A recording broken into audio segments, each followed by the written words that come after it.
Hello friends, Pranam, Namaskar. Welcome to Dr. Rajesh Verma's YouTube channel, and in this particular video I'll be talking about variability and introduction. We'll be talking about the meaning, definition and various things about the introductory part of the variability.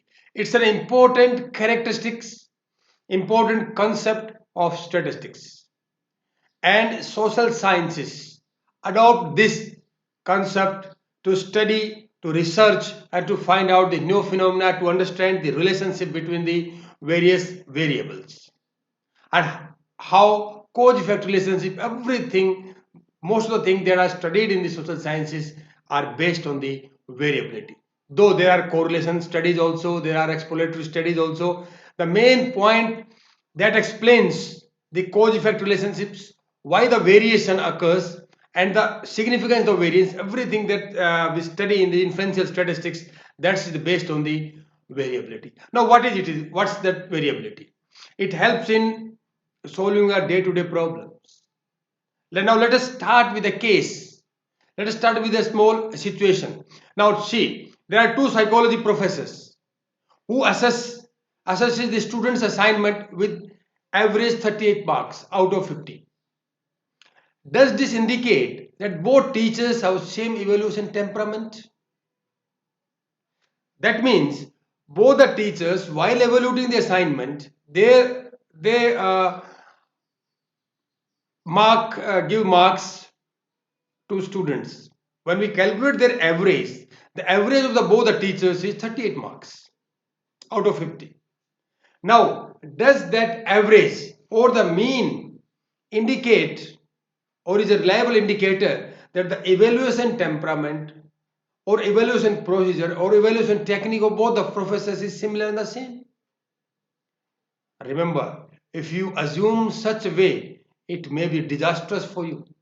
Now let us consider teacher A awards within 34 to 40 marks, whereas teacher B awards within 20 to 48 marks. So this is their range. The range of first teacher A is 6, whereas the range of teacher B is 28. And if you are a student of psychology and you want to get your assignment evaluated, now tell me which teacher you are going to prefer, teacher A or teacher B?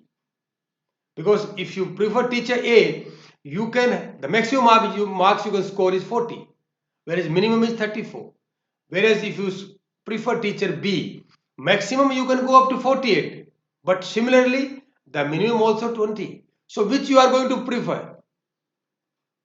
If you are puzzled, similar situation, then dear friends, you do not to worry. Variability, the study of variability, the knowledge of variability will help you. So here comes the role of variability to make decisions, to come out with inferences, and the inferences that are scientifically found to be significant. So let us start with the meaning of variability. Variability means the ability to vary. It has come from English word variable, which means not staying the same or often changing. A situation, quantity or number which is not constant or that can vary, that can take different values, or in simple words, crude meaning, we call it the variability, a dynamic state of a variable, where the variable can take different values, or that variable has the ability to vary across the time, across the situations. For example, your memory and intelligence are variables because they are not fixed, nor they are permanent. They always vary. A variation is there, you could say, the major characteristic.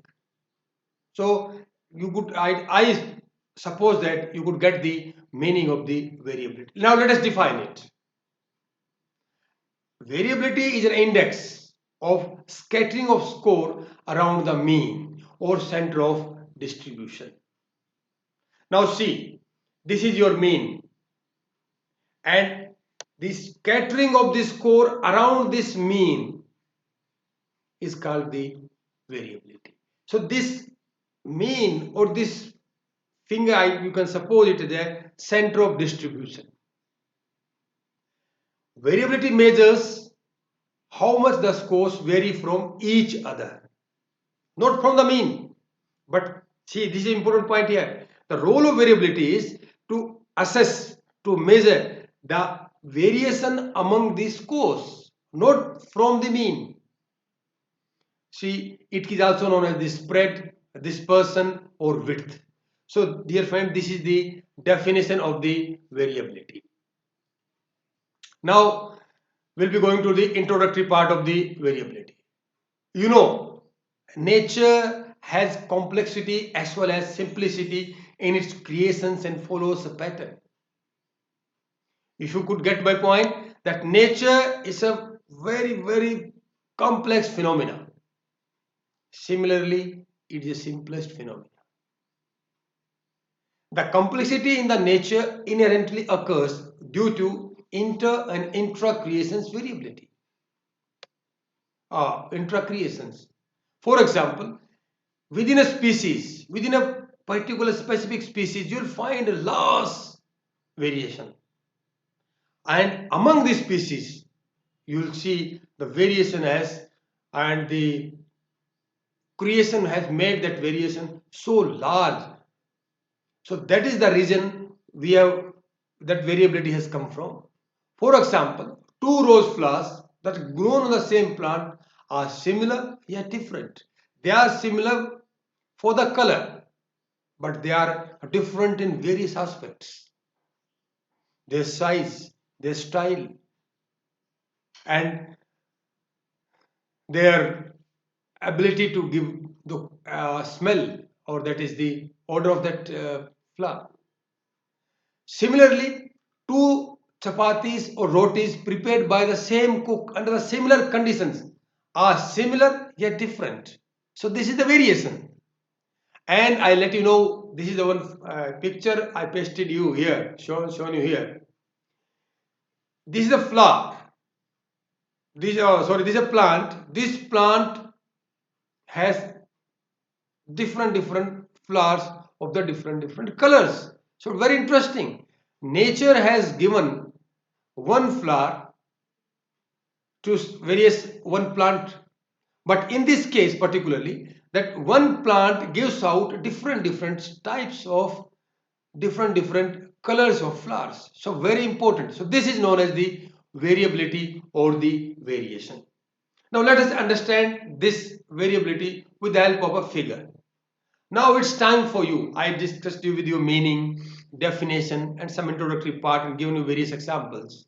Now it's time for you to tell me, out of A and B, which figure have high variability spread, dispersion in terms of the size of the circles. So there are the two figures in front of you. That is A, this is A figure, this is B1, B figure. Now you have to decide which figure has higher variability as far as the size of the circles is concerned. You are right. Obviously it's A, because the smallest circle, the shape and the size, and the larger circle, there is a big difference between that. But here there is a lesser difference. So I'll tell you one thing. I told you there is a mean and the score is scattered around this mean. The larger the scattering, the farther the away the score from the mean, the larger will be the variability. Larger the range, we'll discuss this point when we'll be discussing the measures of variability. But right now, you must clear cut in your concept what variability is as far as this figure is concerned. So obviously, figure A has larger variability than the figure B. Now let us understand the variability with the help of a graph. So this is a graph in front of you.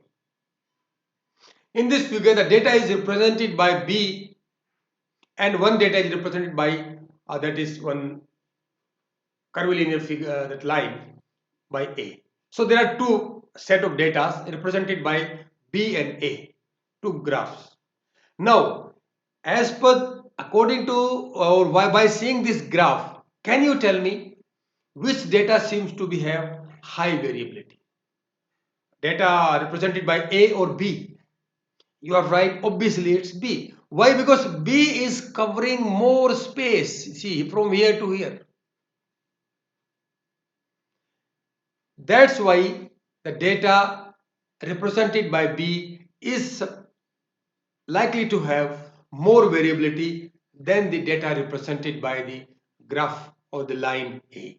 So this is the understanding the variability with the help of the graph. I now confident that you can understand and you can explain the concept of variability easily. Now, what are the measures of variability? How this variability can be measured? One of the measures I already discussed with you, that is the range. The second one is the interquartile range. The third one is the mean deviation. Fourth one is the variance, and the last and the fifth one is the standard deviation. So we'll discuss in brief each measures. Now let us go for the range. Oh, we have a hypothetical data set in front of you. So this is the hypothetical data set. So what is the range? The difference between the highest and the lowest score in the data is known as the range. Here in this example, in the data set, the lowest score is 4, where the highest score is, this one is the 30. So difference between 30 and 4 is 26. So the range of this particular data is 26. So simple, isn't it? So I'll sometimes the student asks me, sir, why you put up this image here? Range also one of the means where shooting range, firing range. So this gentleman is practicing on a target in the firing range. So this range is entirely different from the firing range, but they have the same meaning or same name. That's why I put up this image here. So I think you could get me what is range, the difference between the highest and the lowest score in a data set. Now the second measures of variability, it's an interquartile range. So point here, to note down here is range. It is written means the range of middle 50% values of a data set, or distance between the first and the third quartile. We call it IQR, that is Q3 minus Q1.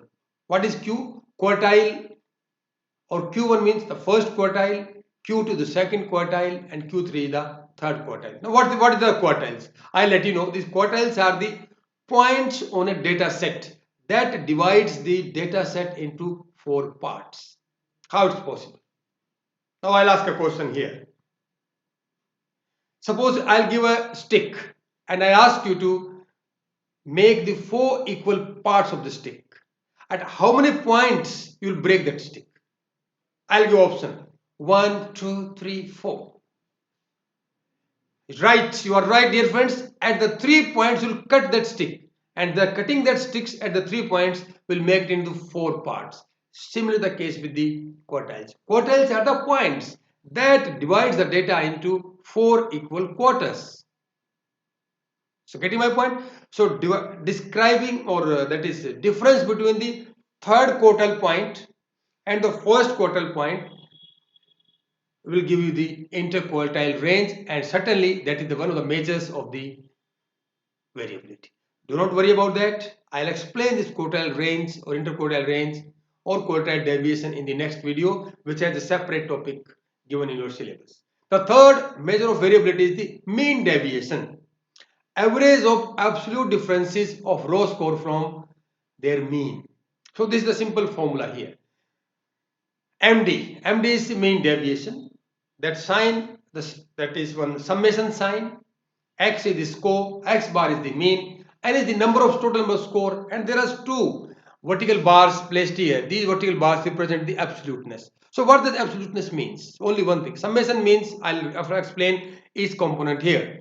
Summation means totaling of the all points given in front of it. That is summation, summing up the x minus x bar means the total one of the score out of one of score, you'll subtract the mean of the total scores. So whatever you will get, whether it will be, sometime you will get in the minus, sometime you will get in the plus. So here comes the role of this absolute, these two vertical bars. If it comes the minus, you will convert into automatically plus, because absoluteness means no sign or sign of the plus. This is the simplest explanation of the absoluteness. Absolute, in fact, the absolute score means the score has to be in a positive fraction or a non-fraction. So here x means particular score, x bar means mean of the total score, n means total values in the score, and so first suppose there is a first score is a 4 and mean of that total distribution is 20. So your answer will be 4 minus 20 is equal to not minus 16, it will be 16. Then next, then next, then next, and this way the moment you get all the that scores, you add them and then divide by the total number of scores. If there, suppose the total number of scores is 20, then divide that summation by the 20, you will get the mean deviation. Don't worry, these are simple concepts. We'll explain you in the coming videos when we'll discuss these concepts in their totality. Then comes the variance. What is the variance? It is the average of the square differences of each row score from the mean. So this is a little bit of technical one, and you little bit you have to put a more cognitive efforts to understand this statement. So you'll look at this formula, and first variance is represented by the S. So typical it is, and so strange it might have represented by the V. I do not know why it is represented by S, but it shows that it is represented by the or denoted by the S. So here the formula is entirely similar to the mean deviation. See the same here. But there is only one change. Instead of this absolute sign, we have brackets. And then comes the squares. Earlier in the mean deviation, we do not square the differences, where directly we convert the differences into absolute scores. Here we just get the scores, whether it can be in the minus or it can be plus. After that we have to square it, then we sum up and divide by the total number of scores. That comes to your variance. Then final measure of the variability is the standard deviation. So the difference between variance and standard deviation is the just only one. You calculate the variance and find out its square root. That will be your standard deviation. So the square root of variance is the standard deviation. It represents the average variability in a data set, because it measures the average of deviations from the mean. So this is a very simple one. So you would just remember this formula, understand this formula of variance: summation bracket x minus x bar bracket close in the whole square divided by the n. And if you want to calculate the standard deviation, find out the square root of that value. The value, the square root of the variance, or see this is here, same thing except we have put a one square root sign here. That standard deviation is denoted by the sigma, a Greek letter. So you know this is the sign. This means summation. X is a score, x bar is a mean, n is the number of score, and s is a variance. Here for this I put up s is a variance. So this is the smallest, simplest formula of calculating the standard deviation. To calculate the standard deviation or variance, first you have to calculate the mean of the total data set.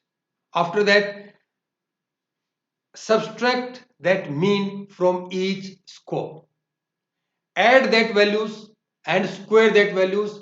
Divide that outcome or the product by the total number of scores, and that will you'll get the variance. And if you calculate the square root of that variance, you will come with the standard deviation. So dear friends, these were the measures of the variability. Today, my dear friends, we discussed the meaning, definition. We try to discuss or make you understand the variability with the help of the figures, then using the graph, and we will discuss the 5 measures of variability. First was the range, interquartile range, then we came with the variance, mean deviation and the standard deviations. These are my references. You can always cross check them for improving your more knowledge. So my dear friends, next discussion will be quartile deviation, and we'll explain this deviation or quartile deviation with taking simplest examples from your real life. By the time, if you like this video, share with others. If you dislike some part of it or total of it, share with me. Just write in my comment box, or you can directly email to me at varmasudit@yahoo.com. Dear friends, I always appreciate your comments. Thank you for watching this video.